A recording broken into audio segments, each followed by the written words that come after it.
हाँ बेटा, आज का टॉपिक जो है आपका पेज नंबर है 155, यूनिवर्सिटीज एंड ह्यूमनिज्म। यहाँ से हम शुरू करेंगे विश्वविद्यालय और मानवतावाद। मानवतावाद विषय क्या होता है? मानवतावाद विषय वह विचार या वह अवधारणा होती है जिसमें मनुष्य को उसके अधिकार दिलाने के लिए जरूरी माना गया है। यानी मनुष्य को मानवोचित व्यवहार उसके साथ होना चाहिए, उसके साथ पशुओं जैसा पशु तुल्य व्यवहार उसके साथ नहीं होना चाहिए।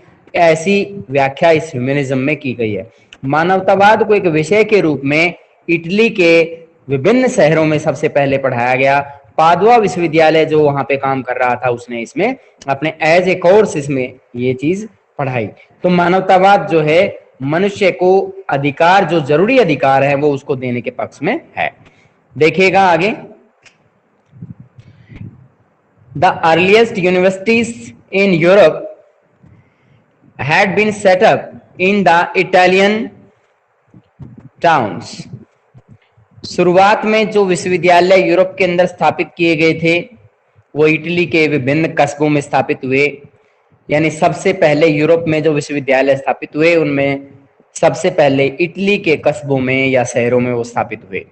यानी सबसे पहले यहीं पर विश्वविद्यालयी शिक्षा का प्रादुर्भाव देखने को मिला। मेरी आवाज आप तक पहुंच रही है? आवाज क्लियरली सुन पा रहे हो?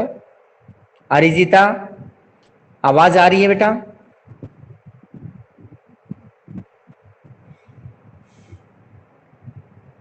आगे है, देखिएगा बेटा, the universities of Padua and the Bologna, Bologna भी इसको बोला जाता है, had been centres of legal studies from the 11th century. 11वीं सदी में कानून की शिक्षा प्राप्त करने के लिए पादुआ और बोलोना यूनिवर्सिटीज को इसका केंद्र माना जाता था। यानी सबसे ज्यादा महत्व इन दोनों यूनिवर्सिटीज को माना जाता था उस समय। Commerce being the chief activity in the city, उस समय वाणिज्य की जो गतिविधि है शहरों के अंदर मुख्य रूप से होने लग गई थी। There was an increasing demand for lawyers, उस समय वकीलों की मांग नियमित रूप से बढ़ती जा रही थी। एंड द नोटरीज, और नोटरी वालों का भी इसमें डिमांड बढ़ती जा रही थी। तो नोटरी वाले क्या करते हैं, जैसे कि आपने कभी तहसील या कोर्ट में कभी गए हो तो नोटरी वाले वहां पे बैठे रहते हैं, तो वकील उनको जो भी चीजें बोलते हैं करने के लिए तो वो करते रहते हैं, उनके सहायक के रूप में काम करते हैं नोटरी वाले। इसके अंदर एक टिकट वगैरह भी रखते हैं। Combination of solicitor and record keeper, यानी इसमें बताया गया है कि जो रिकॉर्ड या दस्तावेज जो उनके पास में है, जो डॉक्यूमेंट्स उनके पास हैं, रिकॉर्ड का को सही ढंग से रखने वाला, और कॉम्बिनेशन ऑफ सॉलिसिटर और सॉलिसिटर का के बीच एक कड़ी का काम करता है। To write and interpret rules, यह क्या करता है, यह कानूनों को लिखने का और उनको वर्गीकृत करने का काम करता है। Written agreements without which trade on a large scale was not possible, और इसके अलावा लिखित में एग्रीमेंट्स तैयार करता है जिसके बिना बड़े स्तर पर व्यापार, बड़े पैमाने पर व्यापार संभव नहीं था। ये सब इसके काम होते थे, रिटन एग्रीमेंट तैयार करना, इंटरप्रेट रूल्स, रूल्स को इंटरप्रेट करने का काम, और रिकॉर्ड कीपर का काम करता है, और ये कानून को लिखने का भी काम करता है, और इसके अलावा सॉलिसिटर के लिए कड़ी का काम भी करता है। आगे चलते हैं। Law was therefore A popular subject of study, हालांकि कानून जो है या विधि कह सकते हो इसको, कानून उस समय तक अध्ययन का एक महत्वपूर्ण विषय जाना जाता था या माना जाता था। But there was now a shift in emphasis, लेकिन अब थोड़ा बहुत इसके अंदर विस्थापन इसकी ऊपर दिया गया है। It was studied in the context of earlier Roman culture, इसको शुरुआत के अंदर जो है पूर्वी रोमन संस्कृति के संदर्भ में इसे समझा जा सकता है या इसमें पढ़ा जा सकता था।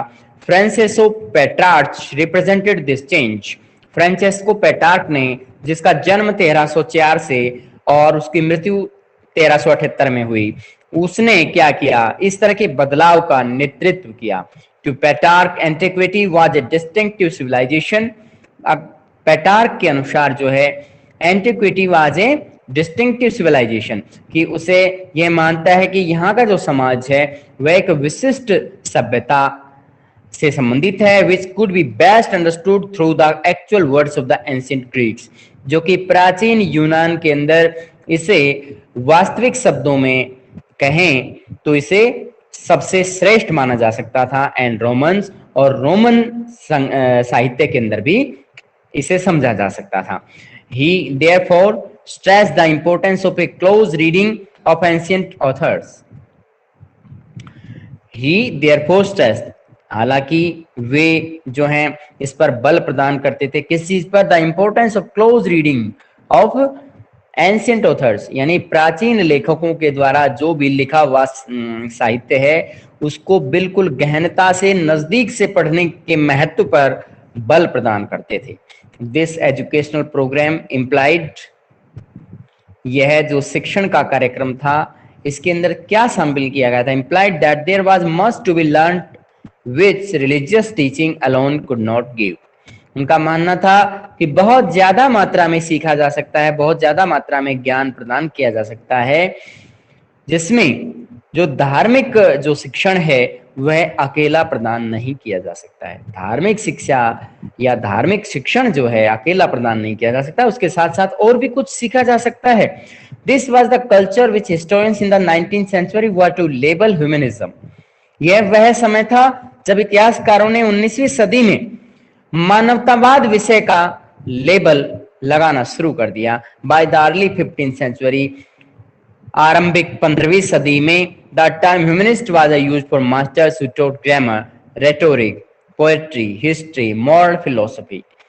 मानवतावाद विषय में 15वीं सदी के पूर्वार्ध में माना जाता था कि ग्रामर पढ़ाने वाले टीचर्स, रेस्टोरिक जो ये रायम होते हैं उनको पढ़ाने वाले, पोएट्री कविताओं को पढ़ाने वाले, इतिहास को पढ़ाने वाले और नैतिक दर्शन शास्त्र को पढ़ाने वाले जो शिक्षक होते थे उनको मानवतावादी माना जाता था।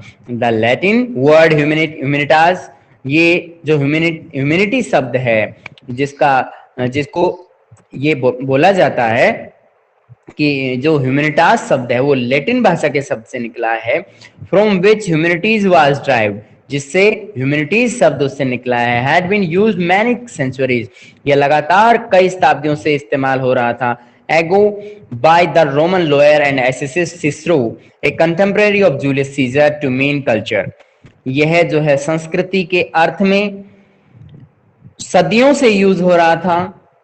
इसमें बताया गया है मैनी सेंचुरीज एगो, यानी पहले कई शताब्दियों पहले से इस्तेमाल हो रहा था। रोमन वकील और एक निबंधकार सिसरो का यहाँ पे नाम दिया गया है, जो कि BCE, बिफोर कॉमन एरा, 106 ईस्वी से 43 ईस्वी पूर्व की बात आपसे बताई गई है। उस समय के दौरान से ये चल रहा था। एक कंटेम्परेरी ऑफ जूलियस सीजर, जो कि जूलियस सीजर का समकालीन था और उसने भी संस्कृति के अर्थ में इसका इस्तेमाल किया। इस समय ह्यूमैनिटास शब्द का संस्कृति के अर्थ में यूज किया।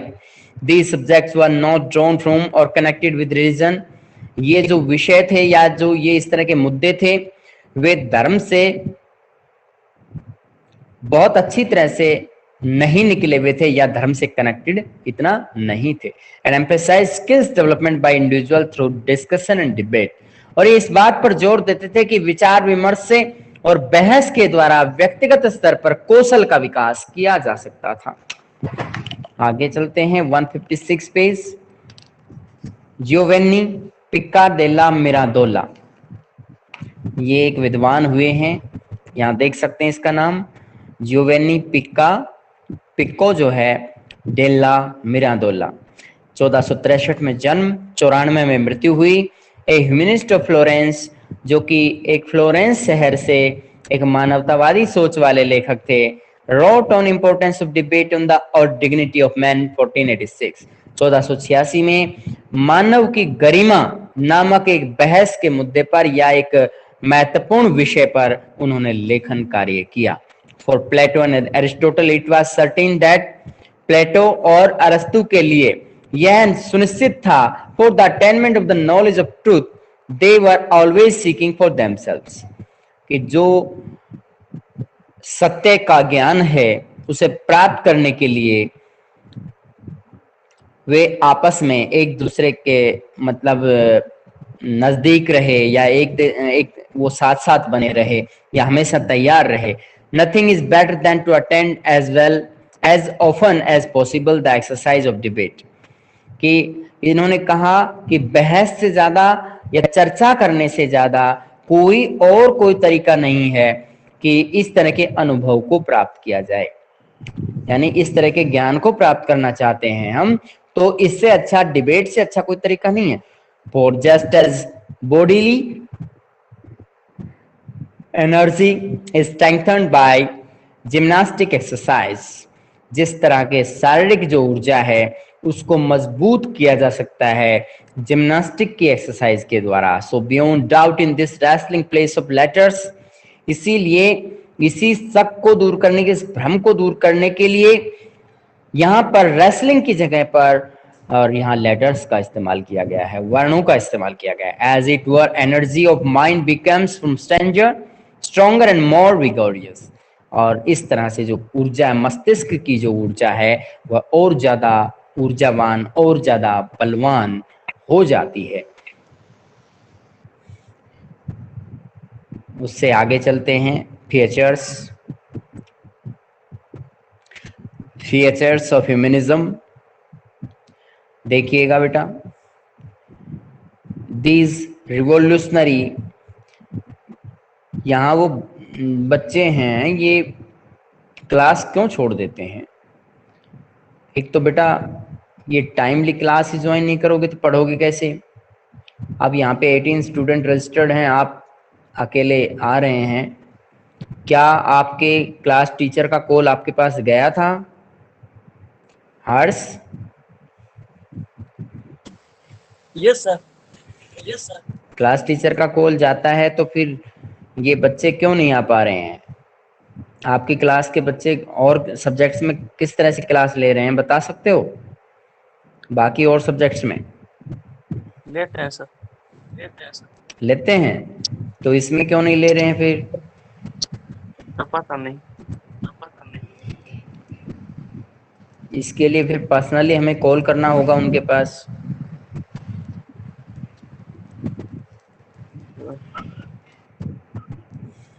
देखिए बेटा आगे। सर मैं हिंदी मीडियम हूँ। आप हिंदी मीडियम हैं?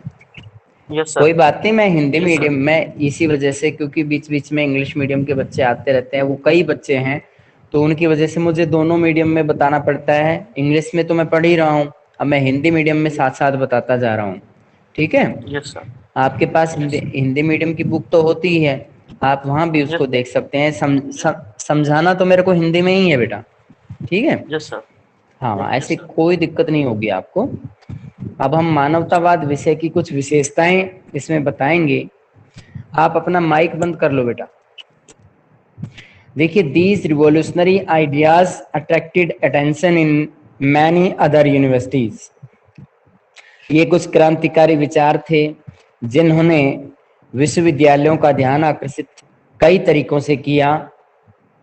यानी जो दूसरे और यूनिवर्सिटीज थी जिनका ध्यान इस तरह के क्रांतिकारी विचारों ने आकर्षित किया, particularly in the newly established university in Petrarch on home town of Florence, जो कि पेट्रार्क का अपना मातृभूमि थी फ्लोरेंस, यानी उसका अपना शहर था फ्लोरेंस। वहां पर एक नए विश्वविद्यालय को फ्लोरेंस में स्थापित किया गया। Till the end of 13th century, यहाँ 13वीं सदी के अंत तक, this city had been made a mark as a centre of trade और ए लर्निंग। ये शहर इस अवधि तक एक व्यापार के केंद्र के रूप में और शिक्षण के केंद्र के रूप में अपनी पहचान नहीं बना पाया था। But things change dramatically in 15th century, लेकिन 15वीं सदी में नाटकीय ढंग से बदलाव आते चले गए। A city is known as by its great citizens as much as by its wealth. Florence had come to be known because of Dante Alighieri. यहाँ ये बताया गया एक शहर जो है, यहाँ पर एक शहर जो कि महान नागरिकों की वजह से जाना जाता था। जिस तरह से एक महान नागरिकों के विषय में ये बात पता चल रही है हमें पहले क्या होता था, धन की वजह से किसी शहर को जानते थे सब लोग, लेकिन अब उसके महान नागरिकों की वजह से भी जानने लगे, क्योंकि फ्लोरेंस के में दांते अलिघिएरी का नाम उससे जुड़ा हुआ है। दांते अलिघिएरी वहीं से बिलोंग करते थे, जिनका जन्म 1265 से 1321 में हुआ। A layman who wrote on religious themes, यह एक बहुत ही धार्मिक मतलब धार्मिक व्यक्ति नहीं होकर भी, इतना बहुत ज्यादा धार्मिक विषयों का ज्ञाता ना होते हुए भी उसने धार्मिक विषयों पे अपनी कलम चलाई। जियोटो 1267 से 1337, 1267 में जन्म हुआ, 1337 में इनकी मृत्यु हुई। An artist who painted life like portraits, एक ऐसा कलाकार जो सजीव चित्र बना सकता था। Very different from stick figures, यह दूसरी अन्य निर्जीव जो आकृतियां होती थी, जो चित्र होते थे, उनसे बिल्कुल अलग होता था। डन बाय एयरलाई आर्टिस्ट, जो इससे पहले के आर्टिस्ट इस तरह की निर्जीव कलाकारी करते थे, उससे कहीं ज्यादा इसमें अंतर था। From when it developed as most exciting intellectual city in the Italy and as a centre of aristocratic activity, और जब से इसकी शुरुआत हुई, जब से इसका विकास हुआ, तो उस समय इटली के एक आध्यात्मिक शहर और एक कला की सृजनात्मकता के केंद्र के रूप में फ्लोरेंस का विकास देखने को मिला। The term Renaissance man is often used to describe a person with many interest and skills. यहाँ पर एक रिनेसेंस मैन का मीनिंग या उसका अर्थ जो है, प्राय हम एक ऐसे व्यक्ति के विषय में लगाते हैं जिसमें बहुत सी रुचियां हों, बहुत से कौशल उसमें विद्यमान हों। Because many of the individuals who became well known at this time were people of many parts, क्योंकि इस समय व्यक्तिगत स्तर पर कुछ लोग बहुत ही ज्यादा जाने पहचाने गए, और वो अलग अलग क्षेत्रों से उनका संबंध था, अलग अलग स्थानों से बिलोंग करते थे। They were scholars, diplomat, theologian, artist combined in one. इनमें उन्होंने बोला है कि कुछ लोग उनमें विद्वान थे, कुछ राजनीतिज्ञ थे, कुछ थियोलॉजिस्ट थे, थियोलॉजियन की तरह नॉलेज रखते थे, कुछ उनमें कलाकार थे। आगे आता है the humanist view of history, इतिहास का की मानवतावादी सोच या मानवतावादी दृष्टिकोण, मानवतावादी विचार। Humanists thought that they were restoring the true civilization after the century of darkness. यहां ये बताया गया है, बेटा क्लास में कंटिन्यू रहिएगा, अरिजिता, अंशु, क्लास नहीं छोड़नी है। देखिएगा आगे, ह्यूमनिस्ट थॉट क्या कहते हैं, मानवतावादी सोच के अनुसार that they were restoring the true civilisation after centuries of darkness, यानी अंधकार युग के पश्चात वे एक सच्ची सभ्यता को देख पा रहे हैं या सच्ची सभ्यता का एहसास वो कर सकते थे। For they believe that a dark age had set in after the collapse of the Roman empire, उनका यह विश्वास था, उनका यह मानना था कि रोमन साम्राज्य के पतन के बाद अंधकार युग उस समय स्थापित किया गया या व्यवस्थित हो पाया।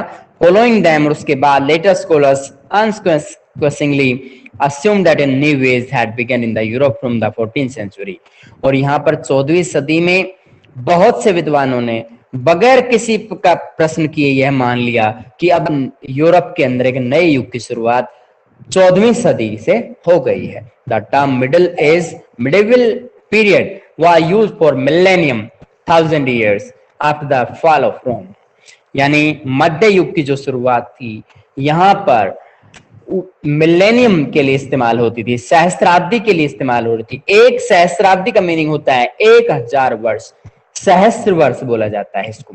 मिलेनियम का मीनिंग होता है 1000 वर्ष। Of the fall of Rome, Rome साम्राज्य के पतन के बाद 1000 साल बाद इस तरह का जो है मिडिवल एज माना जाता है। In the Middle Ages they argued, वे मध्य युग में ये तर्क देते हैं कि the church had been such complete control over man's mind, इस समय चर्च ने पूरी तरह से मानव मस्तिष्क पर अपना नियंत्रण कायम कर लिया था। And all the learning of Greeks and Romans had been blotted out, और यूनानी और रोमन लोगों के दिमाग से जो उन्होंने सीखा था, जो ज्ञान था, वो साफ हो चुका था। यानी humanist use the word modern for the period from 15th century, मानवतावादी सोच रखने वाले जो लेखक थे उन्होंने आधुनिक शब्द का इस्तेमाल 15वीं सदी से माना है। Periodisation used by humanist and by later scholars, इसमें अवधिकरण किया हुआ है, अवधि बनाई हुई है, अवधि को वर्गीकृत किया है, ये मानवतावादी सोच रखने वाले विद्वानों के द्वारा और बाद के विद्वानों के द्वारा। यहां पे हम स्टार्टिंग का देख सकते हैं, 14th century the Middle edges कहलाती है, 5वीं से 9वीं सदी डार्क एज कहलाती है, अंधकार युग कहलाती है, 9वीं से 11वीं सदी पूर्वी या आरंभिक मध्यकाल कहलाती है, 11वीं से 14वीं सदी उत्तर मध्यकाल कहलाती है, 15th सेंचुरी ऑनवर्ड्स आधुनिक युग कहलाती है। तो इस तरीके से इसका वर्गीकरण हमने देखा। पहला आप देख सकते हैं, 14वीं सदी को मध्य युग बोला है, 5वीं से 9वीं को अंधकार युग, 9वीं से 11वीं आरंभिक मध्य युग और 11वीं से 14वीं उत्तर मध्य युग और 15वीं सदी और उससे आगे के समय को आधुनिक युग की संज्ञा दी गई है। Recently historians have question that this division, हालांकि हाल ही में कुछ इतिहासकारों ने इस तरह के विभाजन पर प्रश्न किया है। With more research being done, और अधिक अनुसंधान कार्य हुए हैं, more being found out about Europe in this period, और इसी अवधि के दौरान और अधिक जानकारियां यूरोप के विषय में ढूंढी गई। Scholars are increasingly reluctant to make sharp division between the century in the term of being culturally vibrant और अदरवाइज। यहाँ पर यह बताया गया है कि विद्वान, कुछ लोग विद्वान के रूप में काम करते हुए उन्होंने इसके अंदर बहुत ही तीक्ष्ण विभाजन किया है, जो कि शताब्दियों के साथ साथ और शब्दों के साथ साथ इनमें सांस्कृतिक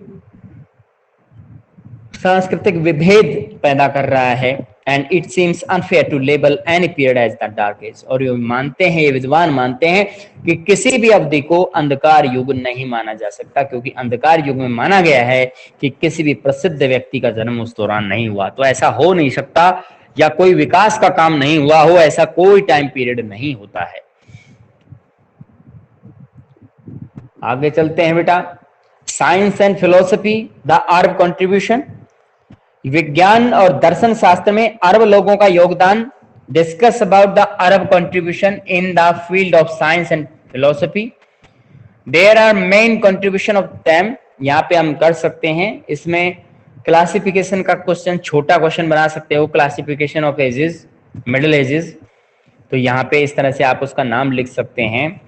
यहाँ इस व्यक्ति का दांते अलिघिहरी का विद्वान का नाम आप जान सकते हैं, जिसने धार्मिक विषयों पे अपनी कलम चलाई। जियोटो ने सजीव चित्र बनाए, जो कि पहले कभी नहीं थे। फीचर्स ऑफ फेमिनिज्म में इसके 5 पॉइंट बना सकते हो। पहला पॉइंट यहाँ से शुरू होता है, यहाँ खत्म हो जाता है। दूसरा जियोटो से शुरू होता है और आर्टिस्ट पे खत्म हो जाता है। तीसरा जो है फ्रॉम देन से स्टार्ट होता है, क्रिएटिविटी तक आता है। चौथा यहीं से द टर्म रिनेसेंस मैन से शुरू होता है और लास्ट वर्ड तक पहुंचते हैं, कंबाइंड इन वन, यहां तक। इससे आगे ह्यूमनिस्ट व्यू ऑफ हिस्ट्री के अंदर मानवतावादी विचार या इतिहास का मानवतावादी दृष्टिकोण क्या कहता है, उसमें आपको मेनली क्लासिफाई करता है इनको, जो ये आपके सामने है, इस तरह का डिवीजन तैयार कर लेना है। अब इसके बाद में इस तरह के छोटे क्वेश्चन आप निकाल सकते हो इनमें से, जैसे जियोवेनी पिको देला मिराडोला के बारे में बता रखा है, और इधर यूनिवर्सिटीज और ह्यूमनिज्म का क्वेश्चन बनता है, what do you mean by humanism, discuss its features. ये वाला क्वेश्चन आप कर सकते हैं इसमें। अब इससे आगे चलते हैं बेटा। Much of writing of the Greeks and Romans had been familiar to monks and clergymen through the Middle Ages. मध्यकाल के दौरान भिक्षु और पुजारी लोगों के साथ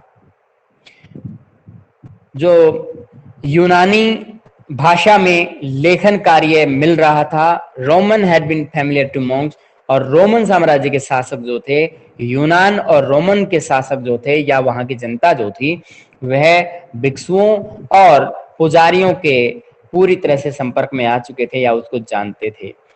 ये मध्यकाल की बात की गई है, मध्य युग की बात की गई है।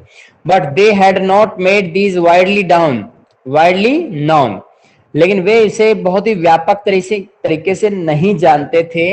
इन द 14th सेंचुरी, 14वीं सदी में, many scholars began to read translated work of Greek writer like Plato and Aristotle. बहुत से ऐसे विद्वान थे जिन्होंने अनुवादन का काम शुरू कर दिया, जो कि यूनानी लेखक थे। उन्होंने ट्रांसलेशन का काम शुरू किया, जैसे कि प्लेटो और एरिस्टोटल। उनमें से एक व्यक्ति का नाम था प्लेटो और दूसरे का नाम क्या है, अरस्तु। इन दोनों विद्वानों ने, जो कि यूनानी विद्वान थे, विभिन्न प्रकार की भाषा में लिखे हुए लेखों को ट्रांसलेट करना शुरू कर दिया। For this they were indebted not to their own scholars but to Arab translators who had carefully preserved and translated ancient manuscripts. Plato was Platon, Aristotle Aristu in Arabic. आगे चलते हैं बेटा। इसमें यहां एरिस्टोटल के बारे में बता रखा है कि way for this they were indebted not to their own scholars, वे अपने विद्वानों के साथ में इस तरीके से संबंधित नहीं रहते थे या इस तरह से नहीं जुड़ते थे। बट टू अरब ट्रांसलेटर, लेकिन अरब लोगों के जो अनुवादक लोग होते थे वह उन पर ऋण जरूर था, एहसान जरूर था। हु हैड केयरफुली प्रिजर्व्ड, जिनको बहुत ही सावधानी पूर्वक संरक्षित किया गया था। एंड ट्रांसलेटेड एंशियंट मैन्युस्क्रिप्ट्स, और उन्होंने प्राचीन जो हस्तलिपियां होती हैं उन्हें अनुवाद करना शुरू किया। प्लेटो वाज अफलातून, प्लेटो को अफलातून कहा जाता है। एरिस्टोटल अरिस्तु, एरिस्टोटल यानी अरस्तु को अरिस्तु बोलते हैं अरबी भाषा में। यहां तक बताइए बेटा, कोई प्रॉब्लम है तो।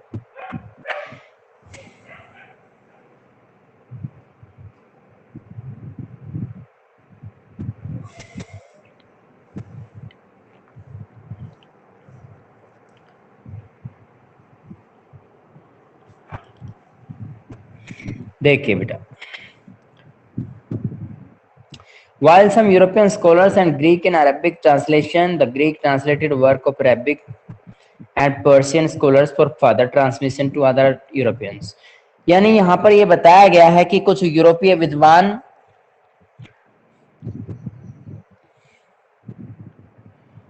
अरबी ट्रांसलेशन, अरबी भाषा के ट्रांसलेशन करके, और कुछ यूरोपीय विद्वानों ने यूनानी भाषा का अध्ययन किया। And the Greek translated work of Arabic, और यूनानी का जो ट्रांसलेशन का काम था वो अरेबिक में किया गया। एंड पर्शियन और फारसी भाषा में किया गया। Scholars for further transmission to other Europe, और ये पता लगाने के लिए कि यूरोप के अंदर और किस भाषा का यहाँ पे संक्रमण है या प्रभाव है। These were works on natural science, यह सब प्राकृतिक विज्ञान पर आधारित था। मैथमेटिक्स, गणित, एस्ट्रोनॉमी, खगोल शास्त्र, मेडिसिन, चिकित्सा, केमिस्ट्री, रसायन शास्त्र। Ptolemy's Almagest, a work on astronomy written in Greek before 140 CE, later translated into Arabic.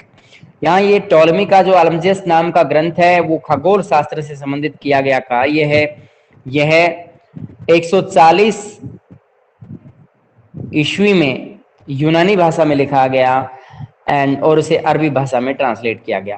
Carries the Arabic definite article al which bring out the Arabic connection. यहाँ पे बताया गया है कि अरेबिक का अगर हम निश्चित रूप से उसका अर्थ ढूंढना चाहें, उसके बारे में पता लगाना चाहें, तो यहाँ पर एक निश्चित आर्टिकल लगा हुआ है अल, और ये अल अरेबिक कनेक्शन दिखाता है। Among the Muslim writers who were regarded as men of wisdom in the Italian world were Ibn Sina. यहाँ ये बताया गया कुछ मुस्लिम लेखक भी यहाँ पे विद्यमान थे जो कि इटली के अंदर आस्था और विश्वास की भावना उनके अंदर थी। उनमें से एक था इब्न सीना, जिसको एविसीना भी कहा जाता है। एविसीना उसे लैटिन भाषा में बोलते हैं और अरबिक भाषा के अंदर इब्न सीना बोलते हैं। 980 से 1037 ईस्वी का जीवन काल इनका रहा। एन अरेबिक फिजिशियन, जो कि अरबी के चिकित्सक थे, अरब चिकित्सक थे। And philosopher of Bukhara in Central Asia, Bukhara में क्या थे, एक दार्शनिक का काम ये करते थे। एंड अल राजी raises authors of medical encyclopedia, और वो उस दौरान एक ऐसे लेखक थे जो बुखारा में एक दर्शन शास्त्र, बुखारा में एक दर्शन शास्त्र, philosopher of Bukhara in Central Asia, Madhya Asia के अंदर जिनकी जानकारी थी। अरब फिजिशियंस, अरबी चिकित्सक, philosophers of Bukhara in Central Asia, Madhya Asia के अंदर बुखारा के दर्शन शास्त्री, एंड अल राजी raises, author of A medical encyclopedia. और इस प्रकार से चिकित्सा एनसाइक्लोपीडिया का लेखन संपन्न हुआ। इब्न रुशद एवोरिस इन लैटिन 1126 से 98, 1126 से लेकर 98 तक इब्न रुशद नाम के लेखक यहाँ पे आए। एंड आगे authors of medical encyclopaedia, an Arab philosopher of Spain tried to resolve the tension between the philosophical knowledge। इसको यहां तक की पढ़ के आए बेटा, ठीक है बेटा, यू कैन लीव नाउ।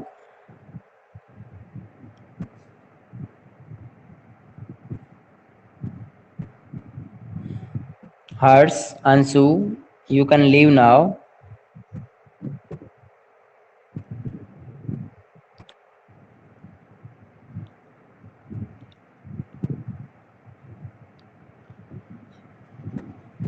ये रिकॉर्डिंग रिकॉर्डिंग